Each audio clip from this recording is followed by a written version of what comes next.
Desde hace años, España se ha convertido en uno de los destinos favoritos para los viajeros colombianos y latinoamericanos.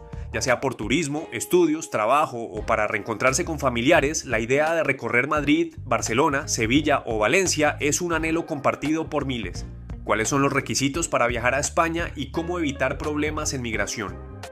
Nuestra protagonista, a quien llamaremos Laura para proteger su identidad, era una mujer colombiana común, trabajadora, soñadora y con una familia que la apoyaba. Tras años de esfuerzo logró ahorrar lo suficiente para cumplir su sueño, viajar a España como turista. Compró su billete de ida y vuelta, reservó alojamiento, preparó su pasaporte y reunió los documentos que, según las guías oficiales, eran necesarios para ingresar al país, pero como veremos, un pequeño descuido puede tener consecuencias devastadoras. Llegada a España. El control migratorio Laura aterrizó en el aeropuerto de Barajas, Madrid, con la emoción a flor de piel. Al pasar por el control migratorio presentó su pasaporte colombiano, su billete de regreso y la reserva de hotel. El agente de migración le hizo preguntas rutinarias. ¿Cuál es el motivo de su viaje? ¿Cuánto tiempo piensa quedarse? ¿Tiene medios económicos suficientes? Laura respondió con sinceridad y mostró los documentos requeridos. En ese momento todo parecía ir bien. Laura ingresó a España como turista con la autorización de permanecer hasta 90 días, tal como lo establece la normativa para ciudadanos colombianos exentos de visado. El error fatal: dejar vencer la estancia de turismo. Durante su estancia, Laura se dejó llevar por la emoción y las oportunidades que surgieron. Conoció nuevos amigos, visitó familiares y sin darse cuenta, su estancia de 90 días como turista se venció. No solicitó una prórroga ni gestionó un cambio de estatus migratorio. Pensó que, al ser una infracción menor, no habría mayores consecuencias. Sin embargo, la ley de extranjería en España es clara. Permanecer más allá del tiempo autorizado constituye una infracción grave, sancionable con la expulsión del territorio y la prohibición de reingreso por varios años. La deportación, un proceso doloroso y humillante. Un día, durante un control rutinario en la vía pública, la policía le solicitó a Laura su documentación. Al verificar que su estancia estaba vencida, la condujeron a una comisaría y le notificaron la apertura de un expediente de expulsión. Laura tuvo derecho a un abogado y a presentar alegaciones, pero la decisión fue firme. Debía abandonar España en un plazo breve. La deportación fue ejecutada en pocos días. Laura fue trasladada al aeropuerto, escoltada por agentes y embarcada en un vuelo de regreso a Colombia. La sensación de fracaso, vergüenza y miedo la acompañó durante todo el trayecto. Al llegar a su país, fue recibida por las autoridades migratorias, quienes registraron su caso y le advirtieron sobre las consecuencias legales de su situación. El intento de regreso, la denegación de entrada en el aeropuerto. Tras varios meses en Colombia, Laura decidió intentar regresar a España. Esta vez se aseguró de cumplir con todos los requisitos para viajar a España desde Colombia. Pasaporte vigente, billete de ida y vuelta, reserva de alojamiento, medios económicos suficientes y seguro de viaje. Incluso tramitó la nueva autorización ETIAS, obligatoria desde 2026 para ciudadanos exentos de visado. Sin embargo, desconocía que su nombre figuraba en la base de datos del Sistema de Información de Schengen, SIS, como persona con prohibición de entrada, consecuencia directa de su deportación anterior. El control migratorio, la sala de inadmitidos. Al llegar nuevamente al aeropuerto de Barajas, Laura fue detenida en el control migratorio. Los agentes detectaron la alerta en el sistema y la condujeron a la sala de inadmitidos. Allí le informaron que no podía ingresar a España y que sería devuelta a Colombia en el siguiente vuelo disponible. Durante las horas de espera, Laura vivió una de las experiencias más angustiantes de su vida. No pudo contactar de inmediato a su familia, se sintió humillada y desprotegida. El proceso fue frío y burocrático. Las consecuencias legales y emocionales. La denegación de entrada no solo significó un nuevo regreso forzado, sino que agravó su situación migratoria. Ahora, Laura enfrentaba una prohibición de reingreso a España y al espacio Schengen por varios años, lo que limitaba sus oportunidades de viajar, estudiar o trabajar en Europa. Emocionalmente, el impacto fue devastador: ansiedad, depresión, sensación de fracaso y aislamiento. La separación de sus seres queridos y la estigmatización social la sumieron en una profunda crisis personal. Contexto legal: Ley de Extranjería, sanciones y procedimientos. La Ley Orgánica 4 de 2000 y su Reglamento de Desarrollo regulan los derechos y libertades de los extranjeros en España. Permanecer en el país más allá del tiempo autorizado como turista es considerado una infracción grave, sancionable con multa o expulsión. La reincidencia o la existencia de antecedentes agravan la situación y pueden conllevar la prohibición de reingreso por varios años. El procedimiento de deportación puede ser administrativo, más rápido y menos formal, o judicial, más prolongado y con mayores garantías de defensa. En ambos casos, el afectado tiene derecho a ser informado, a contar con asistencia letrada y a recurrir la decisión en los plazos establecidos. Denegación de entrada en el aeropuerto. Motivos y derechos. La denegación de entrada en frontera es una decisión administrativa basada en el incumplimiento de los requisitos de entrada: pasaporte válido, visado, si aplica, justificación del motivo del viaje, medios económicos suficientes, prueba de alojamiento y no figurar como persona con prohibición de entrada. En caso de denegación, el viajero tiene derecho a ser informado por escrito de los motivos, contar con un abogado y un intérprete, comunicar su situación a familiares o al consulado, presentar alegaciones o solicitar asilo si corresponde. La estancia en la sala de inadmitidos no puede superar los plazos legales y debe garantizarse la dignidad y los derechos fundamentales del afectado. Consejos prácticos para evitar la deportación y la denegación de entrada. A continuación te comparto recomendaciones clave para evitar vivir una experiencia similar a la de Laura. Cumple estrictamente los requisitos para viajar a España. Antes de viajar, revisa que tu pasaporte esté vigente, compra el billete de ida y vuelta, reserva alojamiento para toda la estancia, reúne los medios económicos exigidos y contrata un seguro médico. Tramita la autorización ETIAS con antelación y lleva todos los documentos impresos y en formato digital. Sé honesto y claro en el control migratorio. Responde con claridad y coherencia, explica el motivo de tu viaje, tu itinerario y demuestra que tienes intención de regresar a tu país. Evita contradicciones o respuestas vagas. No excedas el tiempo permitido de estancia. La estancia máxima como turista es de 90 días en un periodo de 180 días. Si deseas quedarte más tiempo, tramita el visado correspondiente o solicita una prórroga antes de que expire tu autorización. Consulta con expertos en extranjería. Si tienes dudas sobre tu situación migratoria, consulta con abogados especializados o acude a los consulados y embajadas de España en Colombia. Ellos pueden orientarte sobre los trámites y recursos disponibles. Mantén tu documentación en orden, guarda copias de todos tus documentos, mantén actualizados tus datos y verifica que no tienes antecedentes penales ni prohibición de entrada en el espacio Schengen. Si recibes una orden de expulsión, actúa rápidamente. Tienes derecho a recurrir la decisión, solicitar medidas cautelares y presentar pruebas de arraigo o integración social. Un abogado puede ayudarte a frenar el proceso y buscar alternativas legales.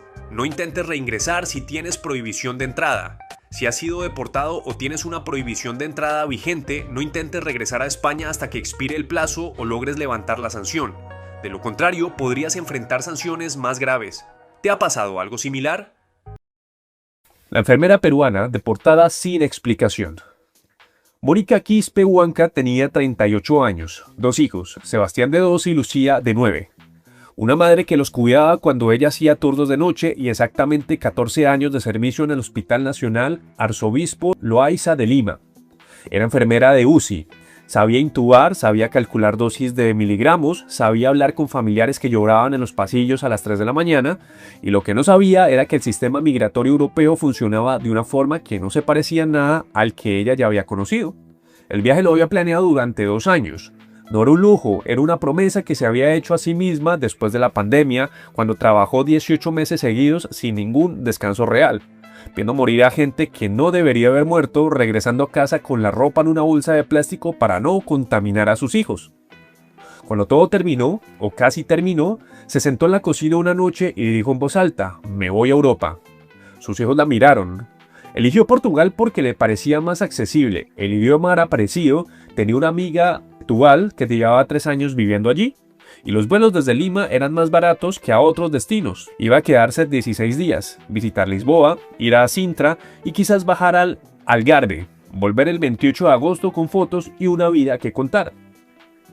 La preparación. Mónica leyó todo lo que encontró sobre los requisitos para entrar a Portugal como turista peruana. Los peruanos no necesitan visa para estancias de menos de 90 días en la zona Schengen. Ese beneficio existe desde el año 2016. Pero la ausencia de visa no significa la ausencia de requisitos. Y Mónica, con la misma meticulosidad que aplicaba en sus protocolos de UCI, preparó una carpeta. Dentro de esa carpeta habían pasaporte vigente con más de 6 meses de validez, billete de ida y vuelta con fecha de regreso confirmada para el 28 de agosto, reservas de hotel en Lisboa y Setúbal, por los 16 días completos, extracto bancario de los últimos 3 meses mostrado el saldo positivo y movimientos regulares del sueldo. Carta firmada por el jefe del personal del hospital confirmando que Mónica Quispe era empleada activa con contrato indefinido y que su periodo de vacaciones había sido autorizado del 12 al 28 de agosto. Seguro médico de viaje con cobertura hasta 30.000 euros y una carta personal explicando el motivo del viaje. Es decir, como decimos en Colombia, esta mujer estaba más preparada que un cubis. Su amiga en Setúbal le dijo que era demasiado, que nadie llevaba tanto papel, que era turismo y no una solicitud de residencia. Mónica de todas maneras lo llevó todo. El vuelo de LATAM aterrizó en Lisboa a las 6:15 de la mañana del 12 de agosto. Mónica llevaba 11 horas de viaje, había dormido 3 horas entre Madrid y Lisboa y tenía el cabello recogido en una trenza apretada. Llevaba ropa cómoda para el avión, pantalón de lino beige, camiseta azul marino, pero se había puesto aretes de perla porque su madre siempre decía que las fronteras hay que llegar presentable. La cola del control de pasaportes tenía unas 40 personas. Mónica avanzó despacio con la carpeta bajo el brazo y el pasaporte en la mano. Cuando llegó a la ventanilla, la gente joven de pelo rubio, uniforme del CEF, Servicio de Extranjeros de Fronteras, tomó su pasaporte, lo introdujo en el lector, esperó y volvió a mirarlo. ¿Motivo del viaje? Turismo, respondió Mónica en español. Tengo todas las reservas por si quiere verlas. La gente levantó una mano para que esperara y cogió el teléfono, habló en voz baja. 2 minutos después llegó una mujer de más edad con galones distintos en el hombro. Le pidió a Mónica que la acompañara. Hombre, al parecer ya salió el primer error para Mónica. La llevaron a la sala de espera. La sala donde la llevaron tenía paredes blancas, fluorescentes, 4 sillas de metal y una mesa. En una esquina había una papelera, en la otra una cámara. La agente le pidió la carpeta, la abrió, revisó cada documento con atención, sin prisa, pasando las hojas como quien lee un expediente médico.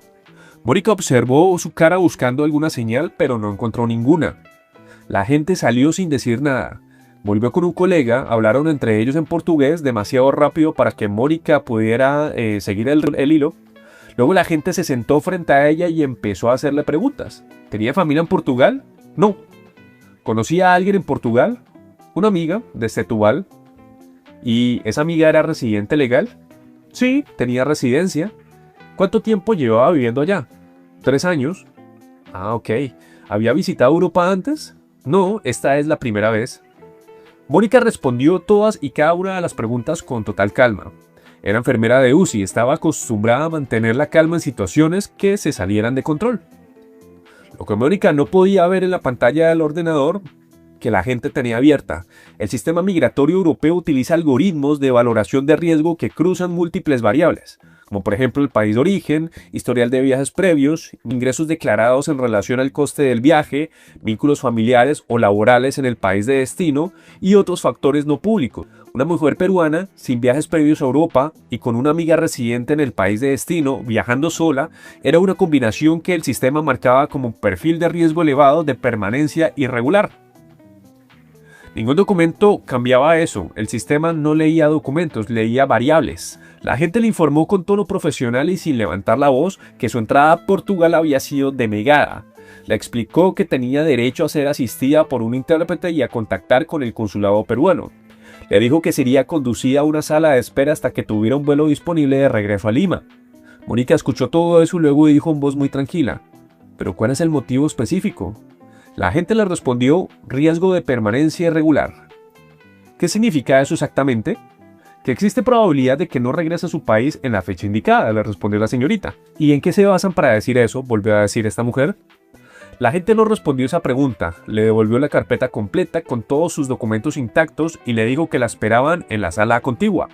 La sala de espera para deportaciones del aeropuerto de Lisboa tenía 8 sillas, una televisión pequeña sintonizada en un canal de noticias en portugués sin sonido y una máquina expendedora de refrescos que no funcionaba. Había otras 3 personas cuando Mónica llegó. Un hombre mayor con aspecto de cansancio absoluto, una mujer joven con un bebé dormido en brazos y un adolescente que miraba al techo. Le devolvieron el teléfono durante 20 minutos para que pudiera hacer llamadas. Llamó a su madre primero, le dijo que había habido un problema y que volviera. Su madre preguntó qué tipo de problema. Mónica dijo que era un tema de papeles. Su mamá no preguntó más porque conocía el tono que usaba su hija cuando no quería entrar en detalles. luego llamó a su amiga en Setúbal. Esa conversación fue más larga. Su amiga lloró, dijo que era una injusticia, que ella misma había pasado por algo parecido años atrás, que el sistema era así y que no había nada que hacer desde afuera. Le dieron un sándwich y a mediodía también le dieron otro pedazo de comida con queso, con jamón, y leyó durante varias horas, o bueno, fingió leer. Las palabras entraban pero no se quedaban. El vuelo de regreso salió a las 6:10 de la mañana del día siguiente, 16 horas después de haber aterrizado. El regreso. En el avión de vuelta, Mónica tuvo un asiento por la ventana. Vio Lisboa desde arriba durante un minuto antes de que las nubes lo cubrieran todo. No lloró, se prometió que no iba a llorar y no lo hizo. Cuando aterrizó en Lima, sus hijos estaban en el aeropuerto porque su madre les había avisado. Sebastián llevaba un cartel hecho con cartulina que decía «Bienvenida, mamá», con dibujos de aviones. Lucía se lo colgó en el cuello sin decir nada. Mónica solicitó el informe oficial de denegación. Tardó 3 meses en llegar por correo. Decía con letra pequeña y en portugués con sello oficial del CEF, entrada recusada, artículo del 32 de la Ley 23 del 2007. Motivo, perfil migratorio no compatible con fines turísticos. ¡Wow! ¡Qué fuerte esto! No decía nada más. Mónica guardó todos los papeles, la carta del hospital, los extractos bancarios, las reservas del hotel, el itinerario, el seguro de viaje y el informe de denegación en la carpeta azul. Vamos a desmentir un poco mucha desinformación que hay por ahí en internet. Vamos a ver qué cosas son reales, qué cosas no son tan reales y bueno, vamos a hablar un poco de esto. Alerta, hay una nueva estafa por parte de las agencias de viajes de Venezuela que están vendiendo boletos falsos con destino a España. Esta es una de las grandes razones por las cuales están deportando muchísima gente que está entrando hoy en día al país. Agencias de viaje donde ofrecen billetes aéreos con fines migratorios. O sea, un paquete turístico, te vas de turismo, cuando tú sabes que te vas a quedar. Y que tienes un pasaje prácticamente one way y una vuelta fraudulenta. Y cuando llegan aquí a España, si el policía le da por verificar también la veracidad de ese pasaje, se da cuenta de que no existe un pasaje de vuelta. Que hoy en día lo van a hacer con todos los venezolanos. Le ofrecen a las personas un billete de avión ida y vuelta, solo que la ida se la emiten en el momento que la persona compra. El billete de vuelta lo emiten el mismo día que la persona embarca, que la persona toma el vuelo. Tu boleto de ida. Luego, los últimos 3 requisitos que vienen siendo el seguro de viaje, la reserva de hotel y el boleto de retorno, eso te lo entregamos la madrugada antes de tu vuelo. Tengan mucho cuidado con esto. Esto ya lo hemos hablado mucho en este canal y es acerca de los requisitos para viajar a España. Porque hay personas que están cayendo en estafas como estas. ¿Ustedes por qué creen? Quiero que me dejen en los comentarios qué piensan al respecto. Es muy importante saber que dentro de los requisitos de viaje, uno de los más primordiales es el tiquete de regreso. Esto es para que los oficiales de migración verifiquen que la persona que va a viajar a España no tenga intenciones de quedarse a vivir de manera irregular en este país. Es decir, que antes de pasados los 3 meses de su estancia por turismo, su estancia legal, o sea, los 90 días, esa persona se devuelva para su país. Entonces, obviamente, necesita demostrar el tiquete de regreso. Ahora, hay algunas aerolíneas fraudulentas que, en este caso, vemos que operan en Venezuela, pero también operan en muchos otros países como Perú, Colombia, Ecuador, en las cuales venden un pasaje de regreso, tal vez más económico, pero fraudulento. Este pasaje de regreso no, digamos, es falso. Por lo tanto, pues estafan a las personas con tal de ahorrarse un poquito de dinero y pues a la final terminan perdiendo más dinero porque pierden todo su viaje, los devuelven otra vez a su país de origen al momento de pasar por inmigración en Madrid o en Barcelona y pues sencillamente pierden la plata, pierden el tiempo y pierden las ilusiones de su viaje. Entonces, mucho ojo con eso. ¿Por qué? Bueno, porque por supuesto hay un plazo máximo en el que nosotros podemos anular, es más de 24 horas, y nosotros te lo entregamos de madrugada de manera que... Toda una organización, aparentemente de estafa. Ojalá esa viveza la utilizáramos para estudiar o cosas productivas. De Venezuela son vuelos que ellos denominan calientes. Aquí tienen los resultados. Y que se destacan funcionarios especiales adicionales para vigilar a los pasajeros de ese vuelo. Quiero ir leyendo tu opinión sobre eso. Le ponen el ojito a la gente. Mencionen sobre los vuelos calientes. ¿Qué son los vuelos calientes? Esos son aquellos vuelos procedentes de países de riesgo por temas de narcotráfico. Países en los que muchos viajeros viajan hacia España o cualquier otro país de la Unión Europea con pues, cocaína o algún otro tipo de estupefacientes en su equipaje. Por lo tanto, en estos vuelos la policía suele ser un poco más estricta con los viajeros. tanto al momento de revisarles la ropa, como ya lo hemos visto muchísimas veces en este canal con algunos ejemplos de historias de personas que han venido acá, que les revisan el equipaje, la ropa, el pasado judicial, el historial de viajes, e incluso el historial crediticio, el teléfono celular, les revisan todo. Entonces, en este tipo de situaciones, la policía está muy alerta.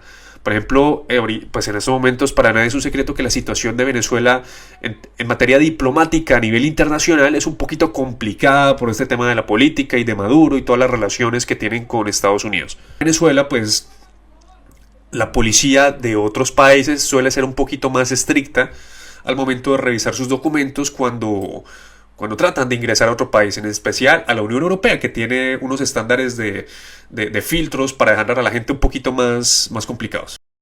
Esta historia la protagoniza Andrés Palominio, el cual nació en Valledupar en 1981 en una casa donde siempre había música.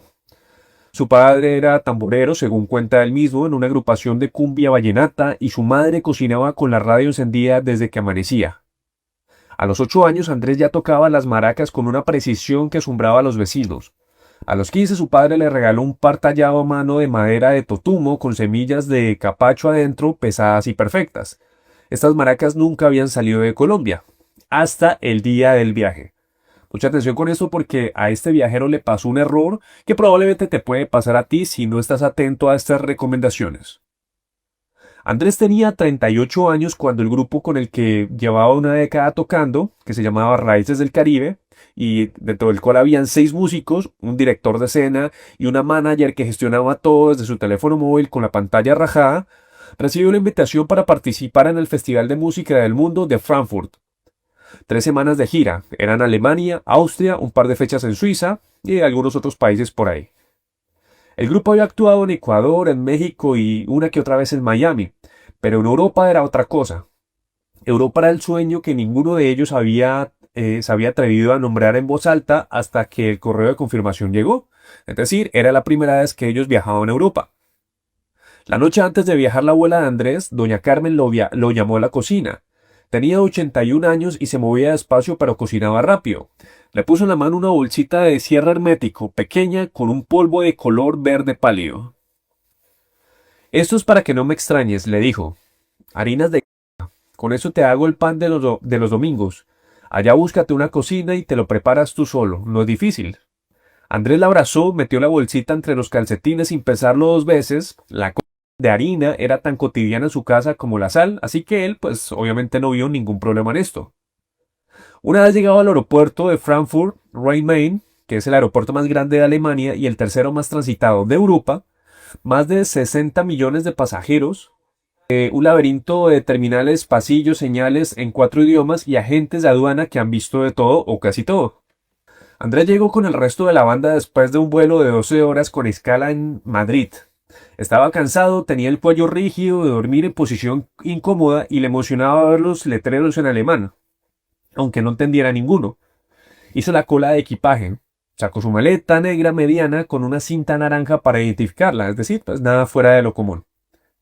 Y la puso en la cinta del escáner con la tranquilidad de quien no lleva nada que esconder.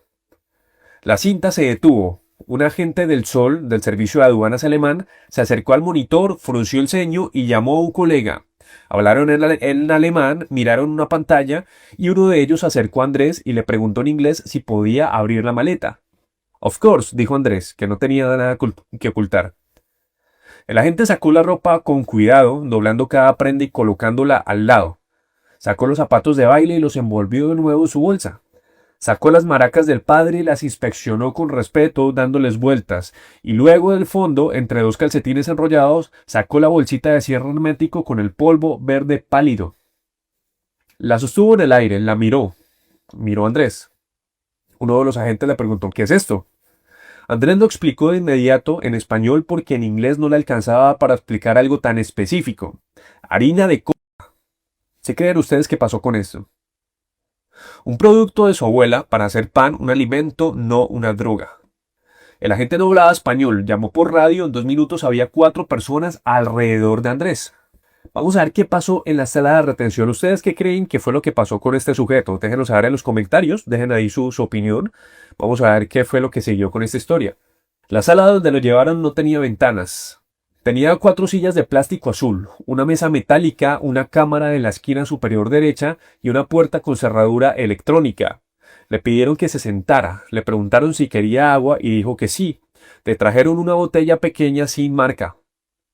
El intérprete llegó 20 minutos después, una mujer de unos 50 años, cabello corto, con un beige del aeropuerto.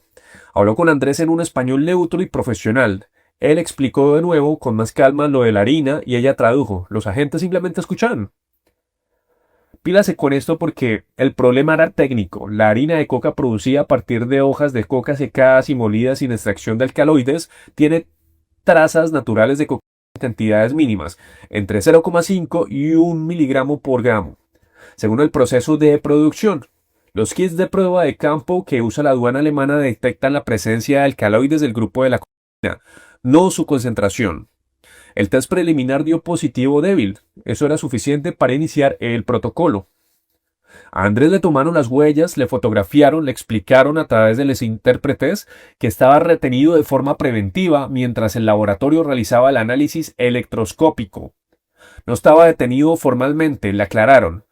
Podía irse si quería, pero si se iba sin que el caso tuviera resuelto, quedaría una anotación en su expediente migratorio que complicaría cualquier entrada futura a la zona Schengen. Andrés, por lo tanto, se quedó. Sus compañeros de banda lo esperaron durante la primera hora. Luego los managers los convencieron de coger los instrumentos y el equipo de tomar el tren al hotel, que el concierto de presentación era el día siguiente y necesitaban descansar. Antes de irse, el director de escena le mandó un mensaje a Andrés. Te esperamos, toca bien esta noche aunque sea para los de la aduana. Andrés no tenía señal dentro de la sala. Vio el mensaje horas después. Esperó horas y cuarto, le trajeron otra agua y en un momento dado un sándwich envuelto en plástico que tenía mostaza, algo que podía haber sido pollo, se lo comió porque tenía hambre. Vamos a ver con el resultado. ¿Qué fue lo que pasó realmente con Andrés y el bulto de coca que tenía? Cuando la intérprete volvió, lo hizo con un agente distinto, más mayor con aspecto de supervisor. El análisis de laboratorio había confirmado lo que Andrés decía. Silicato de calcio, fibra vegetal, trazas de alcaloides dentro de los parámetros consistentes con harina de coca sin procesar. Ninguna sustancia controlada en cantidad ni forma perseguible. Pero la bolsita fue decomisada de todas maneras. La legislación alemana, explicó el intérprete con tono de quien ya había explicado esto muchas veces, prohíbe la importación de cualquier producto derivado de la planta independientemente del grado de procesamiento, no por lo que contiene, sino por lo que es. Le dieron un formulario de decomiso, le devolvieron el pasaporte con un sello de entrada y una hoja adjunta con una advertencia. Le dieron la mano y le abrieron la puerta. Andrés llegó al hotel a las 11 de la noche, sus compañeros lo esperaban despiertos con una cerveza alemana fría que ninguno había tocado. El director de escena se la puso en la mano sin decir nada. Se sentaron en silencio un momento. Bueno, ahí está, amigos. Como ven, pues Andrés, este colombiano, se salvó, como se dice, por los pelos, porque realmente transportar, así sean estas circunstancias, es peligrosísimo, especial si vas a un país como Alemania, en los cuales los controles, los protocolos de seguridad son bastante estrictos. Entonces, por lo tanto, si vas a viajar a España, vas a viajar a Italia o Alemania o cualquier otro país perteneciente al espacio Schengen, no viajes con este tipo de sustancias, aunque sea como Andrés, que era simplemente para hacer unas arepas, para consumir, para comer, digamos, sin ningún tipo de malicia. No lo hagas porque aquí ese tipo de controles son muy peligrosos. Si bien Andrés pues salió ileso de este tipo de situaciones, en otro caso donde hubiese habido algún otro tipo de supervisor más estricto o no tan amigable, por así decirlo, Andrés perfectamente se lo podían haber llevado y podría haber iniciado un proceso penal con abogado y eso se demora mucho. Entonces, por lo tanto, para evitar este tipo de cosas, no lo hagan. Esto sucede mucho con personas, por ejemplo, de países andinos en los cuales consumir coca es muy habitual, pero no como una droga, sino simplemente como algo cultural. Se mastica como para sacarle las propiedades, como se podría hacer, por ejemplo, con el café, ¿no? Como para tener un mejor rendimiento durante el día, más energía, más productividad. Sin embargo, aunque sea culturalmente, eso pues al viajar a España eso no es permitido, entonces tengan mucho cuidado con este tipo de cosas. En el metro ahora mismo encontré a unos policías pidiéndole documentación a unas personas y las personas pues sacaron sus pasaportes dichas personas son extranjeros. Y este es un tema que yo no lo creía porque lo veía en las redes. Y como hay muchos creadores de contenido que todo lo toman a joda y todo lo hacen a broma, pues bueno, yo no lo creía. Pero yo con mis propios ojos puedo ver que es verdad. Hay muchos policías por los metros pidiendo lo que es la documentación.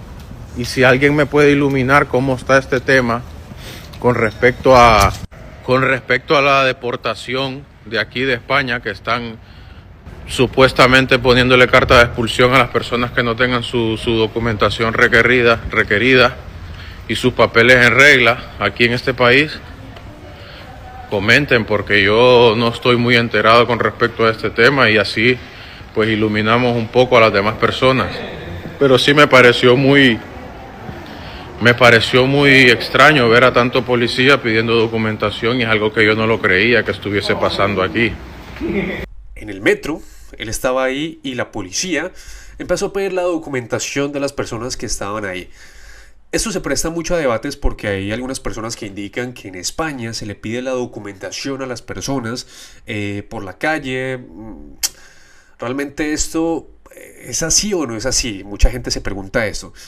Resulta que no es tan así como lo cuentan en este video. En el metro, sobre todo en ciudades como Barcelona o Madrid, es muy común que la policía pida el ticket del metro. El ticket es una tarjetita chiquita que tú la compras para utilizar el metro, para entrar por las bandas de seguridad del metro y obviamente poderte movilizar. Lo mismo también cuando estás en el Renfe, que es el sistema de trenes de España, que te movilices de una ciudad a otra, o también en el sistema de buses o en el sistema del tranvía. Es muy común que pidan este ticket porque hay muchas personas que se saltan el sistema de seguridad del metro y se meten sin pagar.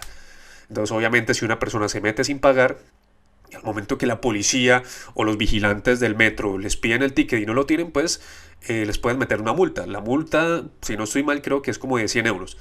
Ahora, esto es muy diferente a pedir los documentos. Hay muchas personas que están indocumentadas en España, que son de origen latinoamericano, por ejemplo, que no tienen sus documentos al día o que ya de plano están vencidos. En este caso, la policía usualmente no suele pedir este tipo de documentos, a no ser que hayan algunas excepciones. Una de las más importantes es que encuentran una persona peleando, por ejemplo, en un bar o en algún altercado público, cometiendo algún tipo de delito. En ese tipo de casos sí es normal que la policía, obviamente es sentido común, ¿no? La policía está en todo su derecho de pedir la documentación, el pasaporte o el DNI, el número de identificación de extranjería que esté en regla y todo esto. Sin embargo, no es común, o sea, España no es como Estados Unidos en ese sentido. Aquí no hacen redadas masivas, aquí no sale la policía a hacer redadas en las calles, a pedir los documentos a cualquier persona que se atraviese. Esto no es así. Normalmente los inmigrantes no tienen problemas siempre y cuando no se metan en inconvenientes, como ya les mencioné, en peleas, altercados públicos o cosas así de índole política o este tipo de cosas. Así que es importante precisar que pues no hay que meter terror.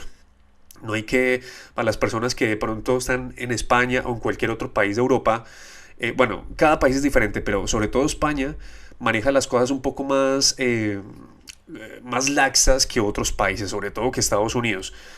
Si no se meten en problemas, no van a tener inconvenientes con las autoridades de que les pidan documentos o este tipo de cosas. Entonces es muy importante tener eso en cuenta para no generar, digamos, desinformación o generar terror por ahí colectivo. Es importante saber que una persona que está solucionando el tema de sus documentos, de su residencia, pues no tiene que tener ningún inconveniente ni tampoco tiene que tener ningún tipo de